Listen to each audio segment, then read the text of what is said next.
আসসালামু আলাইকুম। আওয়ামী লীগ সরকারের পতন হয় বা আওয়ামী লীগ সরকারের পতনের ঠিক আগে আগে আসলে আমাদেরকে মিডিয়া যা দেখাইতেছে বাস্তব কিন্তু তা না।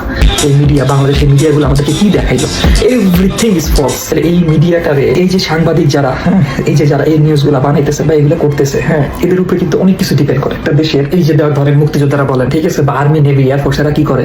একটা দেশের স্বাধীনতা রক্ষা করে, কিন্তু এই যে সাংবাদিক যারা আছে বা এই যে মিডিয়া জগৎটা আছে, এরা কি করে জানেন? তা ওই দেশের শান্তি যে অস্তিত্ব থাকবে, অস্তিত্বটা টিকায় রাখে। মানে অরিজিনাল যে ভিডিওটা বা অরিজিনাল যে নিউজটা, এটা মানুষের সামনে তুইলা, মানে মিডিয়া গুলাই যদি এরকম মানে ফেক নিউজ ছড়ায়, তাহলে এরকম মিডিয়া তো বাংলাদেশে থাকার দরকার নাই। যারা দেশের অরিজিনাল নিউজটা প্রচার করে না, যারা টাকার কাছে বিক্রি হয়ে যায়, এই টাকার কাছে বিক্রি হওয়া মিডিয়া গুলোর দরকার নেই ভাই। আর্মি, নেভি, এয়ারফোর্স, এরা যেমন দেশের সৈনিক।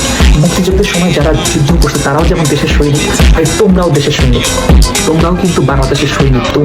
ওরা তো স্বাধীনতা অর্জন করছে, আর তোমরা স্বাধীনতা রক্ষা করতেছো একটা দেশের। তোমরা স্বাধীনতা রক্ষা করতেছো কিভাবে? বিভিন্ন নিউজ, বিভিন্ন খারাপ জিনিস, এই ঘুষ খাইছে, চাঁদাবাদি করছে, বিভিন্ন জিনিস মানুষের মধ্যে তুইলা ধরে মানুষের মধ্যে সচেতনতা জায়গায় তুলতেছো। এভরিথিং ডিপেন্ড করে এই মিডিয়ার উপর। এখন এরা যদি এই যে এই টাকার কাছে বিক্রি হয়ে যায়, তো দেশের কি অবস্থা হবে?